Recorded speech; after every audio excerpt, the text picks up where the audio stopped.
Welcome to the monthly Consumer Issues program hosted by Cornell Cooperative Extension of Tompkins County. On the second Thursday of each month, we're joined by New York State Assistant Attorney General Michael Danaher, who makes a presentation on a topic of consumer interest. Today's program is on tenant landlord rights and responsibilities. After his presentation, Mr. Danaher will answer questions that viewers have submitted to CCE Tompkins in the Zoom chat box. This presentation will also be available on the CCE Tompkins YouTube channel and will be broadcast next month on Mondays on Public Access Channel 15. Thank you for joining us today. And now here is New York State Assistant Attorney General Michael Danaher with today's program. Thank you, Sandy. Hello, everyone. It's great to be able to communicate with you. Not as great having to do it virtually, but we'll still be able to cover the topics and the issues that we need to discuss. And this is a big one. This is one that we do twice a year at our consumer issue program. It's involving landlord and tenant rights and responsibilities. And for those of you that are not living under a rock, there has been all kinds of stuff going on in this area, principally related to the pandemic. So what my plan is today is that I want to start out by kind of giving you the update of where we currently stand, which is a little less confusing, but still confusing. And then we're just going to talk about the general rules and laws related to landlord and tenant issues in what I'll refer to as normal time. So not pandemic or anything like that. We'll try to just deal with what the general rules are concerning leases and that sort of thing. So just to give you a little bit of history, there were significant changes that were made to the law back in, now it's going on almost 2 years, June of 2019. There was enacted the Housing Stability and Tenant Protection Act. It was massive legislation.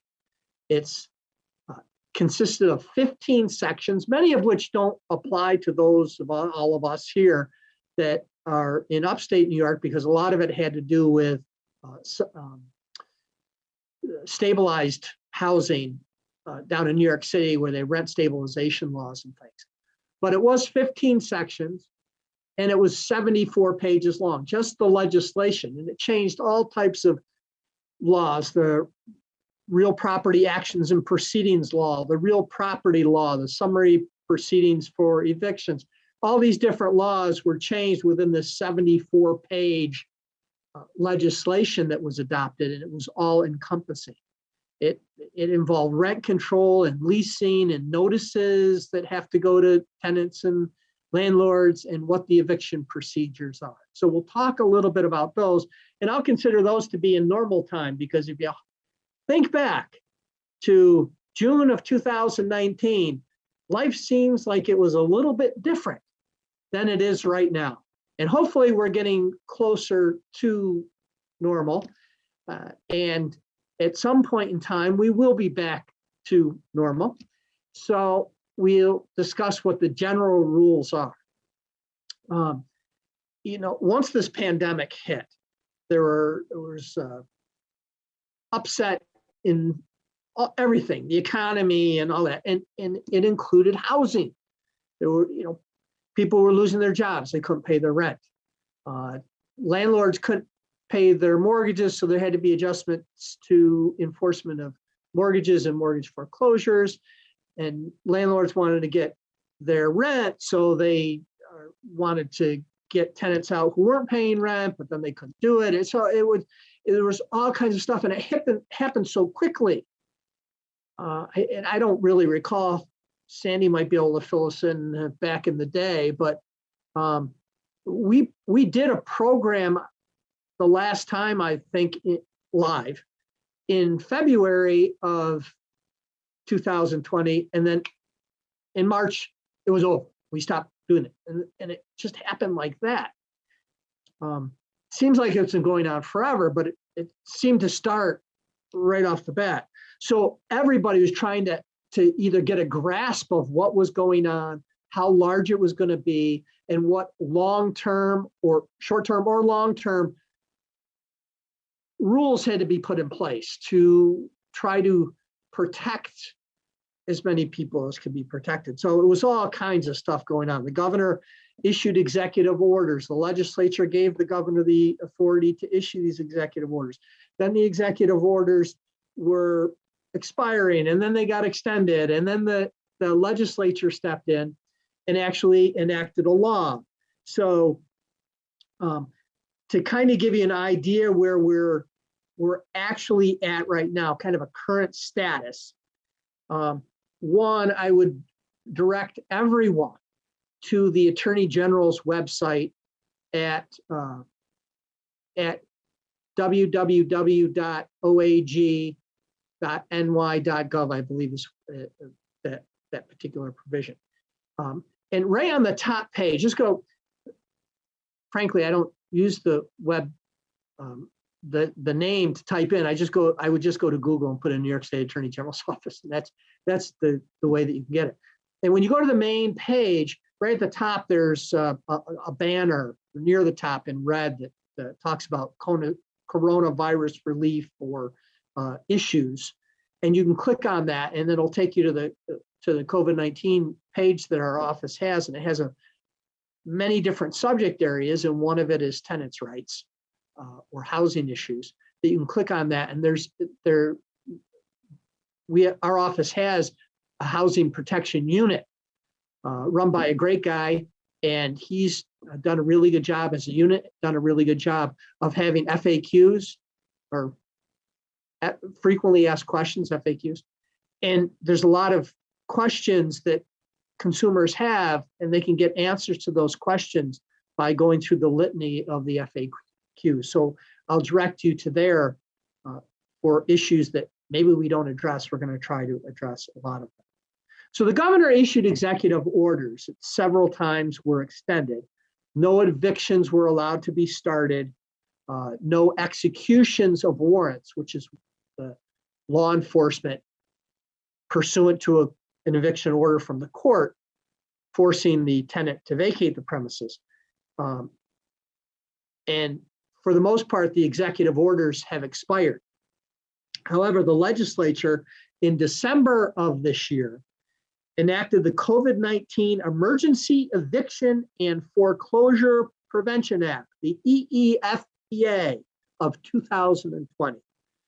And so the current status is that a tenant possibly facing an eviction for failure to pay rent can prevent or stop the eviction by submitting a hardship declaration. And that can be signed and given to the landlord if they're in the middle of or the start of a court eviction proceeding, furnish it to the court. Or if an eviction has gone through and the warrant has been issued, to actually give the declaration to the sheriff.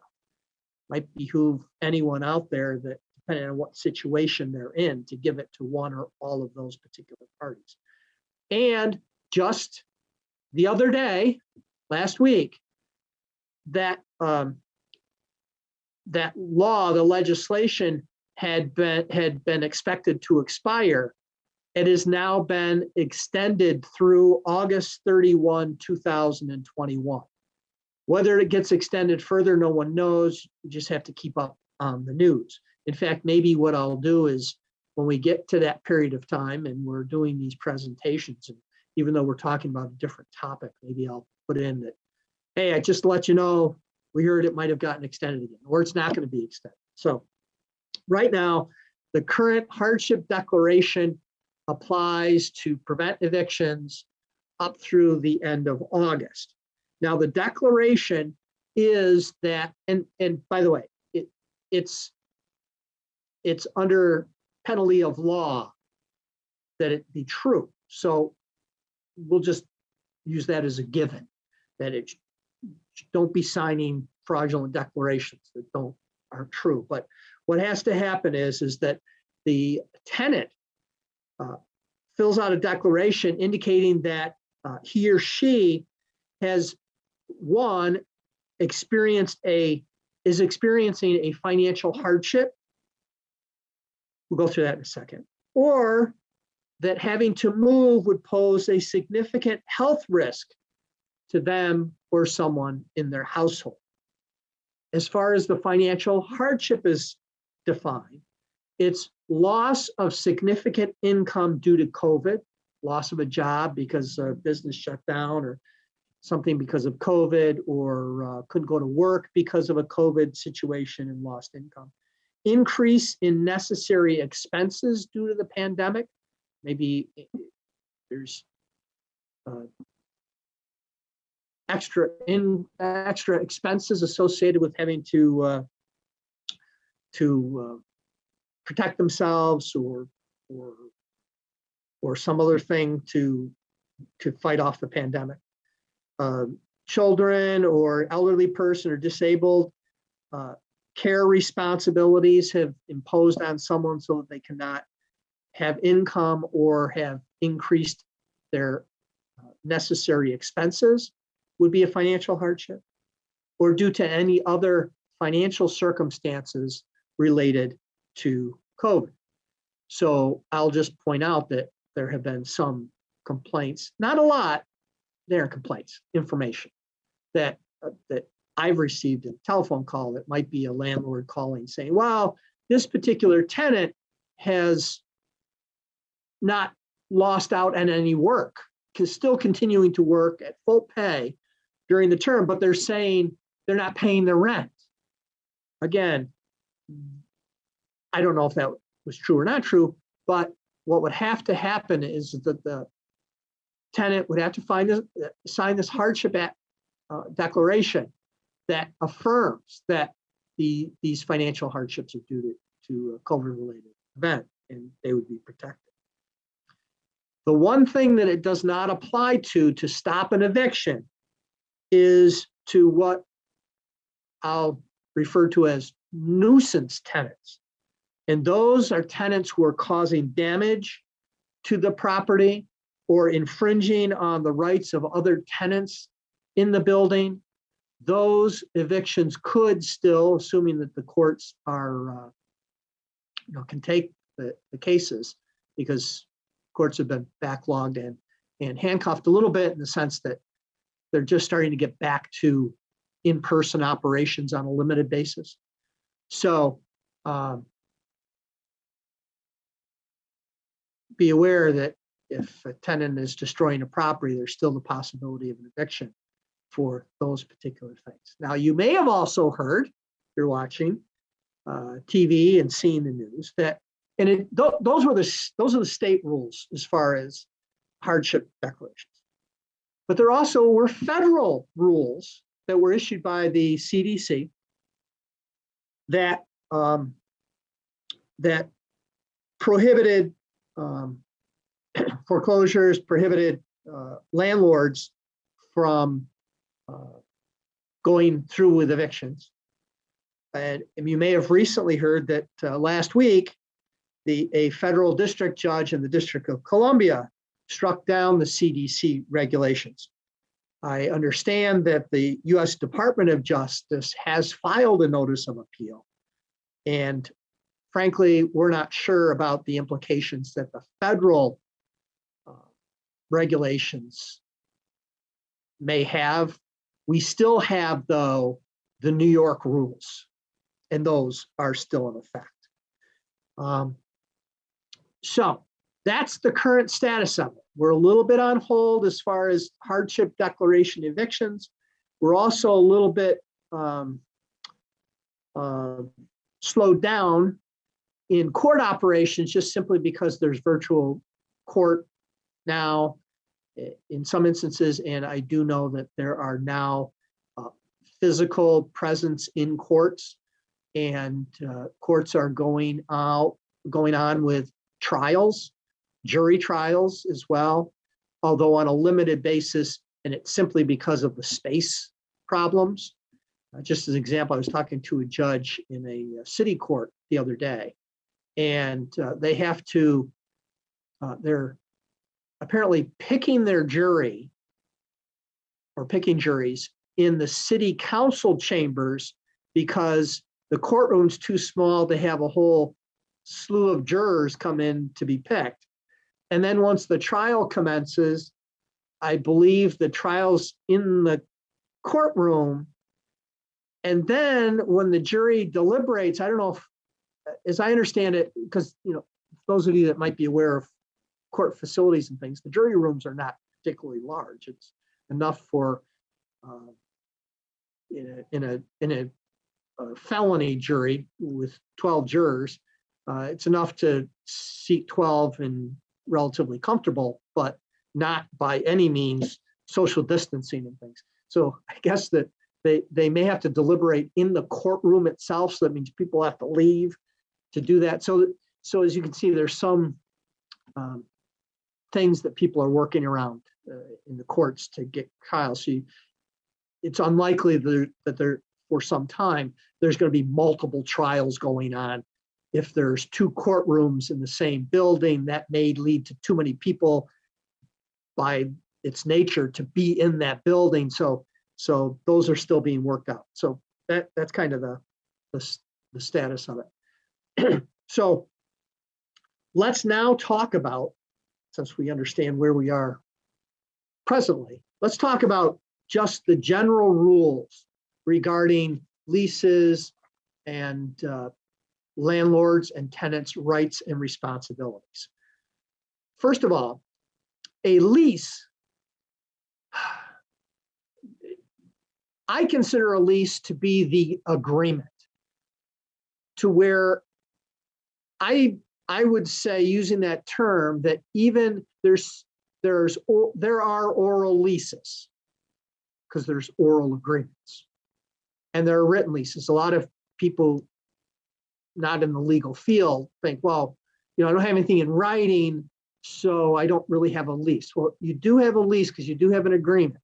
And the lease is simply a contract where two parties or more agree to be bound by certain promises.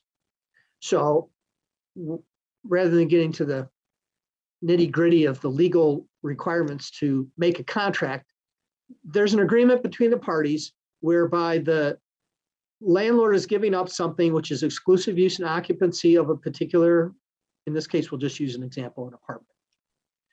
And for that, the consideration that a tenant gets to use that property exclusively, the tenant has agreed to give up money and paying the rent. That's a basic contract. So it is a contract. It doesn't necessarily have to be in writing to be enforceable. But I encourage everyone, landlords and tenants, to put it in writing. Put all of the agreements in writing, because more often than not, the disputes that arise between a tenant and a landlord are due to miscommunication rather than any other reason. So if you put every part of the agreement in writing, there is a much less likely chance that there's going to be a miscommunication, because everything is on the paper. You can put down how much the rent is, how long the lease is for, what does it cover, what are the responsibilities of the respective parties, who's in charge of cleaning the snow off the sidewalks, who's in charge of yard maintenance, who has to pay utilities, can you have cats and dogs, can one party do something or not do something, what access do they have? Do they have access to the basement? It's included as part of the lease. All these things can be down in writing, so that if somebody says, oh, you know, I need to get into the to the basement, do I have access to that? It's really not part of my thing. If it's written in there that there's no access, then there's your answer. So put it in writing. It just makes it so much easier. Now, If the lease is for longer than a year, it must be in writing under another law that we have in New York. So to be enforceable, it must be in writing. Those typical leases, which are usually a year or less, they don't technically, under the law, have to be in writing to be enforceable, but a couple of things. One I just talked about. The other thing is that if it's not in writing, it's hard to prove. It's much easier to prove it if you have it in writing, signed by the parties. So put it in writing. And so the landlord gives up exclusive use and occupancy. The tenant agrees to pay rent and keep the property up. It is usually for a particular term. A year is the typical, but the term can be otherwise. It can be a 10-month lease. It could be a 6-month lease. Still put it in writing. And just for your information, unless otherwise indicated by specific agreement with the parties, the law presumes that if there is no term designated, it's presumed to be a month-to-month tenancy. That means there's a new tenancy every month. The parties may think it's just an ongoing thing, but it is actually a month-to-month tenancy. So this is where the 2019 statute kicks in. There were, I would say the rules were a little bit looser, well known to people, but a little bit looser until the Tenant Protection Act went into effect back in 2019. So that's where that weighs in this area. So a couple of rules for tenants and landlords. Landlords cannot refuse to rent to a tenant who has been involved in a prior eviction. That's what the statute says. And there is a rebuttable presumption, meaning there's a presumption there that the landlord can rebut with proof.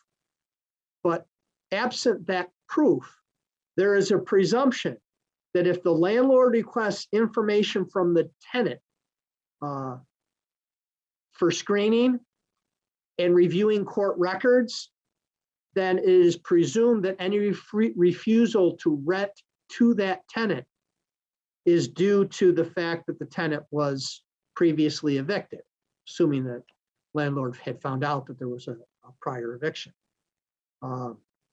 So be aware. The Attorney General's office has jurisdiction to sue in those circumstances, to obtain injunctions against the landlord, and to obtain significant civil penalties, $500 to $1,000 for violations of that Tenant Protection Act.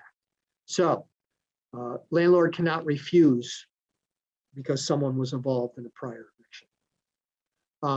Landlords, you may not charge application fees except background and credit check fees that are no more than $20, and you can only charge the actual cost. So it's the actual cost up to $20. So it's 15, you only get 15 if the credit check costs you that. If it's $25, you only get 20. The security deposit. The security deposit may be no more than 1 month's rent. So in Ithaca, where there's a lot of student rental housing, and we have seen in the past that they take the whole semester or year up front, this statute would disallow that, because that in essence is a security fee on a monthly rental, of which the money is paid is used in subsequent months. They cannot take that fee. So it's 1 month security deposit is all that it's allowed. So we also would see in the past that, of course, you can pay the first month up front because you pay rent in advance, and the 1 month security deposit that the landlord will hold, which we'll talk about in a few minutes of what has to be held. But we would also see sometimes is for last month's rent, so there'd be first month's rent, security deposit, and last month's rent. You cannot collect the last month's rent because, again, it's part of security and cannot be collected. Additionally, there's a limitation on fees, late fees. The limit is to the lesser of 5% of the rent or $50. So for example, if the rent is $600 a month, the late fee would be 5%, which would be $30. So that's limited to the lesser of 5% or $50. Any provision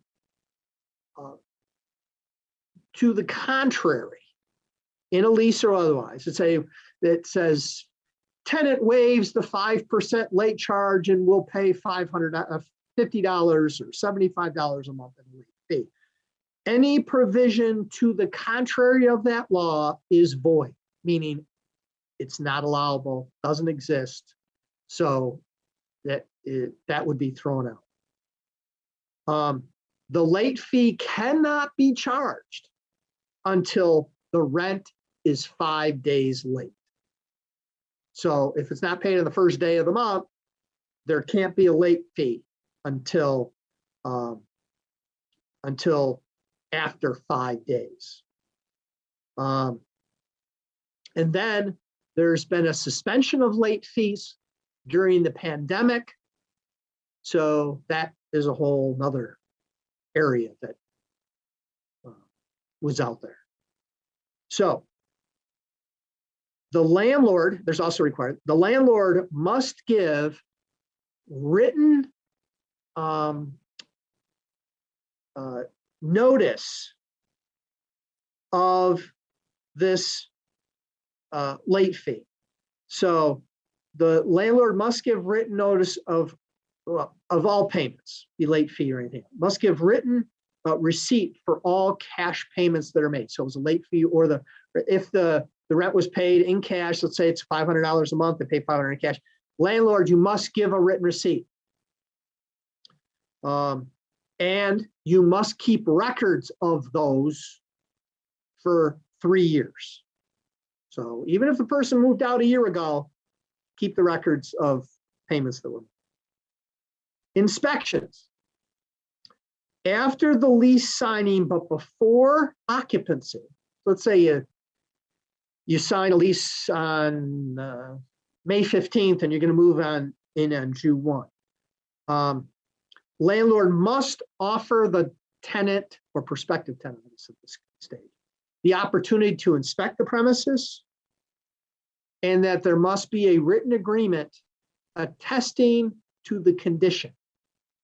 Now, if the tenant refuses, that's another thing. But the landlord then cannot charge the tenant for any defects in that report. And obviously that makes sense, so that tenant's not going to be charged for damage somebody else caused. So it's now required. During the lease itself, and it gets started, the parties are bound by what they agreed to. It's the contract. It's what they agreed to. Unless, of course, it's got a fraudulent or a voided provision in it, like we talked about before with excessive late fees or something like that. But parties are bound otherwise by what they have agreed to. So the landlord has certain responsibilities. Number one responsibility is to furnish a habitable residence. And that means it's livable, safe, and sanitary. If tenants are residing in a premises that that may be unsafe, unsanitary, there's varmint around, then there are certain options that the tenant may have. we consider, I consider, this level of habitability to be relatively low. It doesn't have to be a palace or anything. It has to be livable. A good measure, not a straight back black line, but a good guide is code. What are code issues there? Does it meet code standards? If it doesn't, then it could raise a habitability issue. The premise, so it's kind of basics. There should be heat and hot water. There's not necessarily a requirement that the landlord pay for the heat or pay for the hot water, but the landlord has to furnish it. So it could be that the water is included in the rent, or that the electric and gas is included in the rent. If that's the case and it's included in the rent, the landlord is required to pay for it because he or she is getting paid in rent. And out of that rent, they must pay the utility provider. If, however, it's a net lease, one where the tenant pays the rent, but then also has to pay their own utilities, then it's the tenant's responsibility to pay it. But it's still the obligation of the landlord to furnish it, meaning if the furnace breaks, and although the tenant has paid the electric bill, or that the landlord's paid the electric bill for that matter, the landlord has to fix the furnace to make it habitable.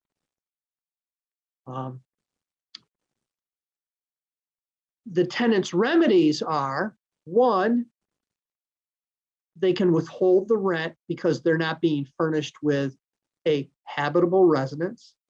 I don't necessarily recommend that, other than the tenant finding out how much it's going to cost to fix something. And if it is significant, the landlord has to take care of it. And if the landlord doesn't take care of it, the tenant could use that withheld rent to pay for the repair. Or the tenant could pay for the repair and deduct it from the rent. That's probably a better option. Keeping receipts, but first and foremost, there has to be communication. The tenant should notify the landlord that there's a habitability problem and give the landlord a reasonable period of time within which to fix it. If the landlord does not, that option would be that the tenant could do it. Or under principles of contract law, if one party breaches the agreement, meaning breaks the agreement, the other party is absolved of responsibility to fulfill their obligations under this breached agreement. So in this circumstances, and again, we're assuming that adequate and reasonable notice was given to the landlord. And let's assume that the landlord did not fix things to make it habitable within a reasonable period of time. The tenant could move without any further obligation to the landlord. Plus, the landlord might be responsible to the tenant for the expenses of moving, because those were expenses that were incurred as a result of the landlord's breach of the agreement. So again, if it's not fixed within a reasonable period of time, tenant could pay to have it fixed and then deduct it from rent, could withhold the rent and then fight it out with the landlord on how much rent should be paid. Or the tenant could move to another place that has heat and not be responsible to fill any remaining terms of the contract, and may also be entitled to damages for what he or she lost as a result. So another option, and I think this is a very good option, is for tenants to call code enforcement, because if it is not habitable, there's a good chance that it violates code, and the municipal code office will have inspectors to come out, and they can impose fines and punishments and direct landlords to make necessary repairs. Again, the Tenant Protection Act of 2019 steps in here, and it says that it has a provision that landlords cannot retaliate against a tenant for a good faith complaint, including refusing to re-rent or unreasonably increasing the rent because a tenant filed a complaint. In good faith, again, tenants, it must be in good faith. It can't be out of spite to get at the landlord. It's got to be a good faith complaint that there's a problem with code violations or things, and so the landlord can't then use that to not re-rent to the tenant, or jack up the rent the next time that the rent is due because they're mad or had increased expenses because there was a code enforcement complaint. And again, in here, the law provides a rebuttable presumption. And the rebuttable presumption is that within 1 year of filing that complaint, if the landlord refuses to re-rent or starts an eviction proceeding or substantially changes the terms of the lease, there's a rebuttable presumption that the landlord is acting in retaliation. So the landlord would have to come forth with proof to show that this is not in retaliation for a good faith complaint that was filed. They would have to come in with proof to show that, no, it's for some other legitimate reason as to why there is. The landlord, just to point out, the landlord is not necessarily responsible for other noisy tenants that might be in the building. What the tenant should do in those circumstances is call law enforcement. I think it's a good idea for the tenant to still notify the landlord that one tenant is causing all kinds of problems, because I know that the vast majority of landlords out there who are good landlords don't want one tenant ruining it for all the other tenants, because the other tenants who were good tenants might end up moving out because they don't want to stay there any longer. And all of a sudden, the landlord may be stuck with the vacancies and a bad tenant there. So the landlord's still going to want to know. So again, it's not necessarily the landlord's fault or the landlord's responsibility, other than somebody might be able to make the argument that there is a habitability breach because of a noisy tenant. So the landlords do still have to stay on top of it and try to take care of that situation. Now, tenants also have responsibilities. Tenants have responsibility when they go into the premises. And one is pay the rent and pay it on time. Now, I know we've gone through this pandemic, and I talked about at the outset that there's the hardship declaration and that sort of thing, in the non-payment of rent. But the responsibility, other than statute and changes that were due to the pandemic, the rent is due, and it's due on time. It must be paid, as we've already talked about, paid within 5 days, or late fees can be imposed if late fees are allowable, again, in this pandemic situation. So pay the rent, pay it on time. And we're just talking about the normal situation. So we're going to go with the non-COVID rules, unless I bring them up. There may be a few more as we go along. The other obligation that the tenant has is to keep the property up. The tenant must return the property in the same condition it was received, reasonable wear and tear accepted. What's reasonable wear and tear? And I think in most instances, we can all agree what might be reasonable wear and tear. Carpets wear out, flooring wears out, a knob might fall off somewhere, something comes unscrewed through the normal course.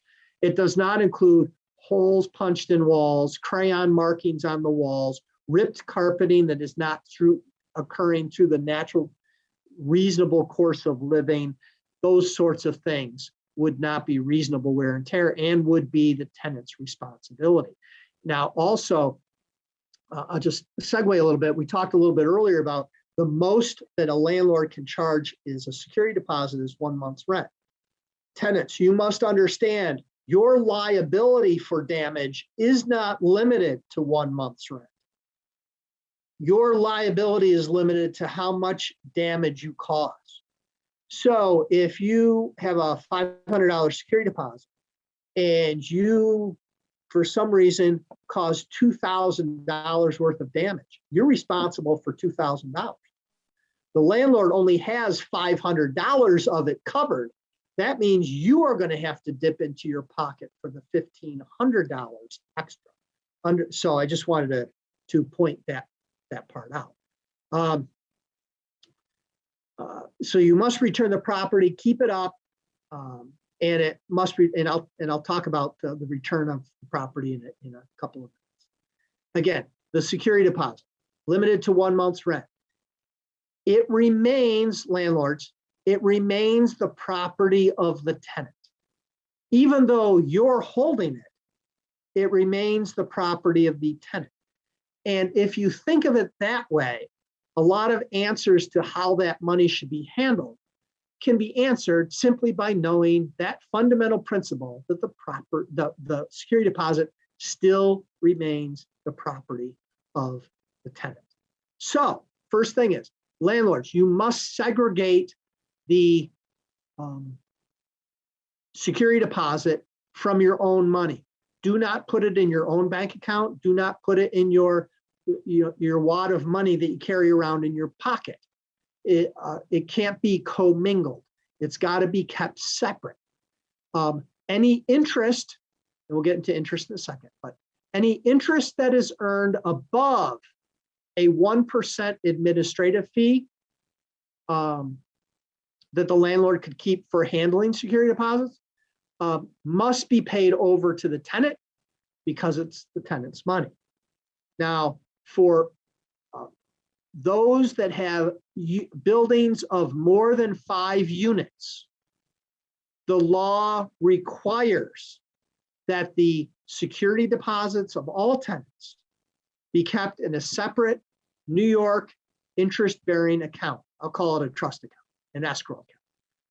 You don't have to have a separate escrow account for each tenant, but all tenant security deposits have to be kept separately, and the landlord must keep records of those monies that are received. Again, for managing that money, they can keep up to 1%, but anything above that would go to the tenant. Now, I know as a practical matter right now, with interest rates being as low as they are, that even these segregated interest-bearing escrow accounts, if it's just like a savings account, it's probably not generating 1% of the money. So I'd leave it up to the landlords to decide, what happens to that, if they keep the interest as the administrative fee, or if they just say, to heck with it, I'm not going to worry about it, I'm going to pay that over to the tenant. There may be a point in time down the road where interest rates on those accounts are more than 1%. And so the landlords have to understand that extra money goes to the tenant. It must be retained, but must be returned at the end of the lease. And I'll be mentioning something about that. It must be returned. And just to segue in it, it must be returned within 14 days. I'll leave it at that. It must be returned within 14 days. That's a really quick turnaround. So landlords, if you don't return it within 14 days, you're going to be in trouble. So return it within 14 days.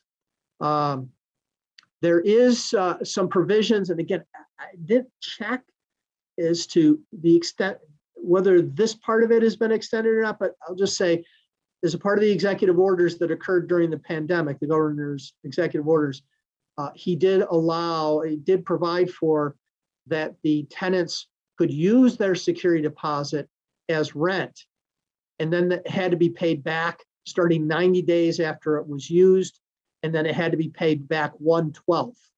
So returned over a year. Again, I don't know the current status of that and haven't paid much attention to it, simply because if that went into effect, we're so far into the pandemic now, and the financial problems that occurred as a result of it. If that were invoked, it probably has already been invoked by a tenant. So that's it during the lease term. You have to follow through. Everybody has to fulfill their obligations. Now what happens at the end? And at the end, one, the landlord must, again, landlords, this is part of the Tenant Protection Act that went into effect in 2019. This rule didn't go into effect before, but now it's in effect. The landlord must give written notice to a tenant if the landlord is not renewing the lease or is increasing the rent by more than 5%. So at least in this situation, where it's an apartment building, you can increase the rent by more than 5%. But in order to do that, you have to give certain notice to the tenant that it's being increased by more than 5%. And here's the rule.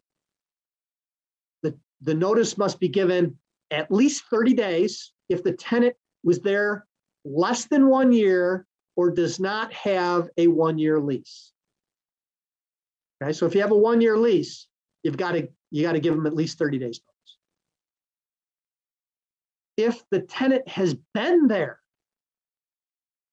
for more than 1 year, then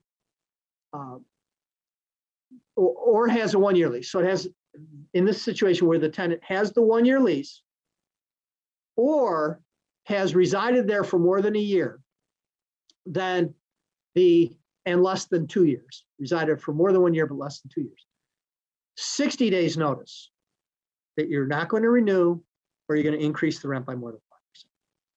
If the tenant has been there for more than 2 years, resided in that property more than 2 years, it may have been in 3 successive yearly leases, but as long as the cumulative residence is more than 2 years, and that includes a month-to-month tenant who has been there more than 2 years, you must give the tenant at least 90 days notice of non-renewal or the increase of the rent by more than 5%. You must do that. If you don't do that, the tenant gets those extra period of time in the residence. It's 30, 60, or 90 days. Tenants, if a lease is expiring, unlike with landlords, if the lease is expiring, tenants do not have to give notice. It's expiring. They move out on the last day, they're gone. However, if the tenant is a month-to-month tenant, which means in essence, the lease renews every month. In order to terminate that lease, the tenant must give 30 days notice prior to the beginning of a term. Typically, it's a first of the month to the end of the month lease. So prior to the first of the month, if you're on a month-to-month tenancy, you must give the landlord notice that the lease is expiring at the end of the following month, and that you are vacating. So you must give notice. Again, as far as the presumptions go on a month-to-month tenancy, if it's presumed that it's month-to-month, if you have a 1-year lease and the lease expires and you don't sign a renewal of the lease converts to a month-to-month. So just so you know that it converts a month to a month-to-month. So you're not automatically bound to another year lease, and the landlord is not stuck with you for another year lease. It converts to month-to-month, just so that you know, and then you would have to give the 30 days notice to terminate. If the tenant doesn't give the required notice, so let's say it's a month-to-month lease, landlord the tenant moves out, or let's assume that the tenant has a year lease and moves out after 6 months, the landlord is still obligated to what we refer to as mitigate their damages. So that means that landlord has the obligation to cut his or her losses by finding another tenant. The landlord can't sit there like this and go, hey, the tenant's on the lease for another 6 months, so I'll just let the rent accumulate. They moved out, I'll just let the rent accumulate, and then also, no, they have the obligation to mitigate their damages. So if all of a sudden the tenant moves out, the landlord knows the tenant moved out. The landlord has the obligation to mitigate his or her damages, and that would be by trying to find another tenant. And if they do find a new tenant, the old tenant, the one that moved out before the end of the lease, would only be responsible for the costs associated for the losses that the landlords sustained, such as the landlord had to publish a notice in the newspaper to get new tenants to come in. And I'm just saying for the landlord, he brings a tenant, he has a number of tenants showing the property to and can't find somebody to pay $500 in rent. Tried and find somebody that will rent for $450. So for the remaining term of the lease, the remaining 6 months of the term of the lease, while the new tenant is in there, the old tenant would be responsible for the difference, the $50 a month. Now, if the landlord is fortunate enough to rent it for $600 a month, then there's no damage. The landlord actually made money on the deal and probably is pretty happy about it. So there wouldn't be any damage there. But what the landlord has to act reasonably. The landlord can't just say to his friend, hey, I got this apartment. Somebody's supposed to be paying $500 a month. They moved out early. I'll give it to you for $300 because I'm going to get an extra $200 a month from the old tenant. Can't do that. You have to try to reasonably and commercially reasonable. You have to undertake commercially reasonable actions in order to mitigate the damages, but there is that mitigation requirement there. Any attempt to remove that mitigation obligation in the lease is void. As we talked about before, the statute says you have to mitigate your damages, and if you try to remove that provision in a lease term, you can't do it. You still have to mitigate your damages. And so reasonable and customary attempts to lease it at a lesser or less of fair market or the current rent. You got to take reasonable steps to do that. The landlord must give written notice of the landlord's right to inspect the property 1 to 2 weeks prior to the vacating the premises. So I agree with landlords that, well, you can't really do a great full inspection until the tenant moves out. But you could make arrangements by giving notice 1 to 2 weeks prior to vacating that you want to inspect the premises. You can go and at least see if there's any major damage that's already been done. Now, granted, there might be some damage that could be done from the time of the inspection a week later till when they move out. But the landlord must give written notice of a right to have an inspection with the tenant, and for the tenant to be there so they can go through it. It has to be on reasonable notice, 48 hours. And the landlord must provide, as a result of the inspection, the landlord must provide an itemized statement of all the defects that occurred, that existed, that were revealed by the inspection. Getting back to the security deposits for a second, I said that landlords, you must return the security deposit within 14 days. Here's what must happen.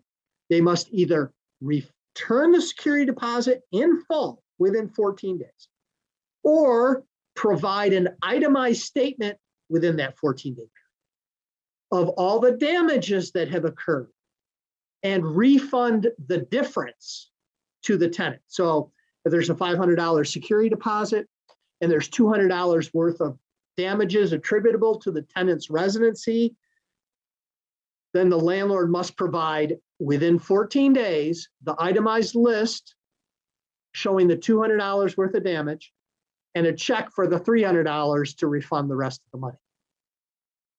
Otherwise, landlords, be very aware of this.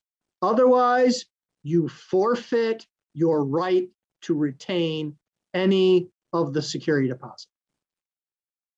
2 weeks is a really short period of time. You must do this or you will end up getting nothing. So be aware of that.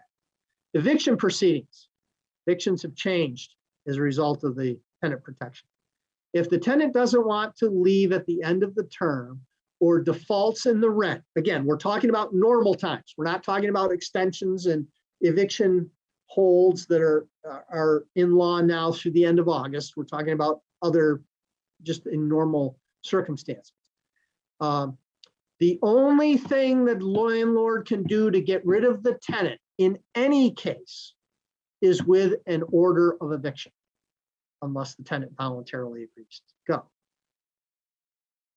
It is a crime. You can get arrested now for unlawfully evicting a tenant, changing the locks, throwing their stuff out, harassing them until they leave. That is a misdemeanor. And police can arrest, and police have arrested, issued charges against landlords who undertake unlawful evictions. It's a Class A misdemeanor, and it can lead to a civil penalty on top of criminal penalties of between $1,000 and $10,000 for each violation. So, unfortunately, we have seen many instances during this pandemic hold on evictions of landlords engaging in unlawful evictions. Do not do it. You need to have a court order. If you don't get a court order, you can't force the tenant out under any circumstances. And I know you can't get a court order for those who filed the hardship declarations right now. It's just the way that it is. And so the landlord must get the court order by doing a summary proceeding, a special proceeding for eviction. And if they don't do that, you can't turn utilities off. You can't do any of that stuff. So here's what happens. If the eviction is a failure to pay rent, they haven't paid rent, so you want to evict them. Again, we're talking about normal times. So the landlord must furnish the tenant with a 5-day, I refer to it as a reminder letter. Hey, the rent's due, you haven't paid it, you got 5 days to pay it. So they must do that. That's a precondition to even starting an eviction proceeding. You've got to give the 5-day notice. In addition to that, if the 5 days has expired and you still haven't received payment, you are required to provide a 14-day written demand for payment, which says, in essence, vacate, pay the rent or vacate. 14 days, you've got to give that 14-day notice. Then, if you don't get paid within that 14-day notice, that by the end of that 14 days, it's unclear at this point in time whether the 5-day warning letter and the 14-day demand letter can run at the same time. I know that some people are taking the position that you must do the 5 days first, and then when the 5 days expire, then do the 14-day. To my knowledge, there's been no court decision on that. So landlords, to be safe, I think you stack them one on top of the other. So you give the 14-day written demand. If you don't get paid in that 14-day, by the end of the 14-day, you must start your eviction proceeding, which is started by a notice of a petition that has to go to court. And there's a notice of petition, which notifies the tenant when they have to be in court. And the petition, which is the document which alleges that rent hasn't been paid. And the reason why the landlord should get the property back. That must be served on the tenant between 10 and 17 days from the court date. So what you have to do is you have to think, okay, by court date, get the court date from the court, and then you have to count back 10 days and count back 17 days. And in that window is when the papers have to be served. If you serve the papers 20 days before the court date, it's improper. If you serve it 5 days before the court date, improper. It's got to be within that 10 to 17 day window. Then, when you get to court, assuming that you did all these steps, you go in, either party can ask the court for a 14-day adjournment. It's of right. It's usually the tenant would ask and say, hey, I need to get a lawyer or whatever. Can I get an adjournment? And the statute provides that either party may ask for it, and the court must grant it. So there's additional period of time. Then let's assume that we get through all those periods, and maybe if there's an adjournment, then it's the case. You get to court and the landlord wins. Rent is due, wasn't paid. The court signs a thing called a warrant, which is just the order that the tenant needs to be removed from the premises. What the landlord then has to do is give that to local law enforcement, it's usually the county sheriff, the civil division of the county sheriff's department. Give that to the sheriff's office. I'll use sheriff.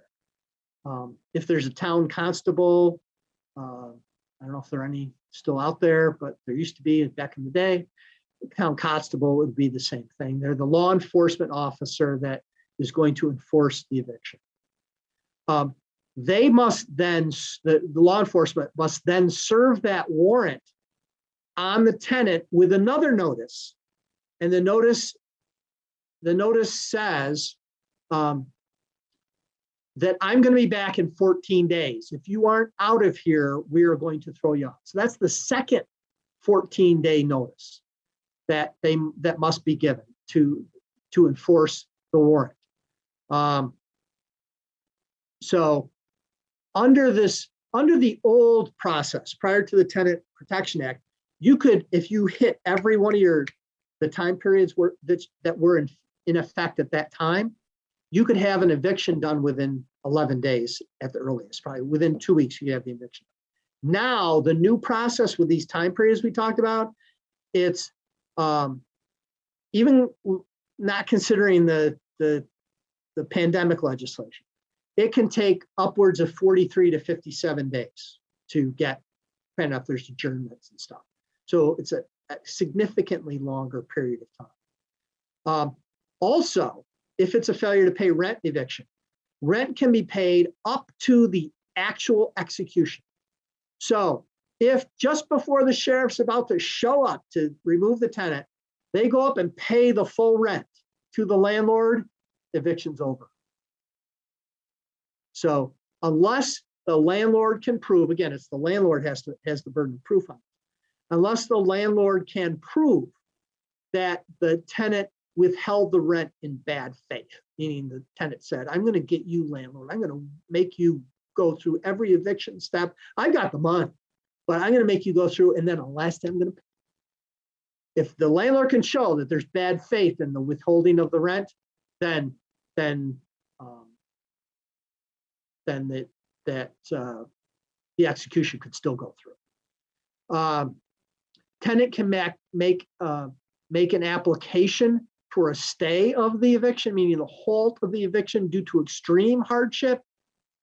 That is only going to be granted with certain payment terms, so that there's going to have to be some payment made, arrangement.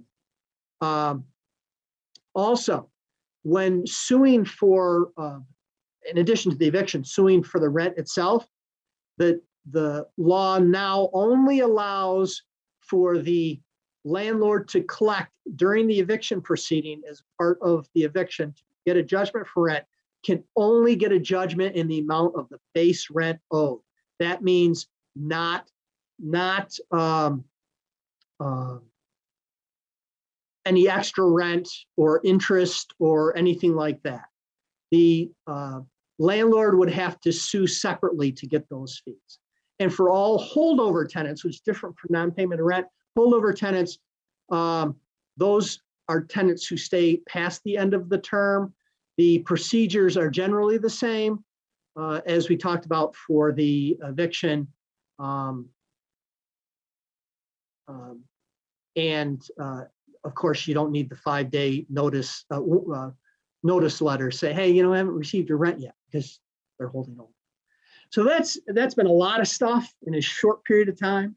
If anybody has any questions, I'll throw it out to Sandy, and I'll try to handle those. But I'm not seeing anything in the chat at the moment. So thank you, everyone. I'm going to hand it back to Sandy, and she'll let you know. And hopefully we will see you soon, either in person or in one of our programs. Okay, thanks, Mike, and thanks to those of you who joined us today for this presentation. Mr. Danaher will be back with us on Thursday, June 10th at 11 a.m. with a program on being a wise consumer in the utility market. You can sign up to get the Zoom link on our website. Thanks so much for joining us today, and have a good rest of your week.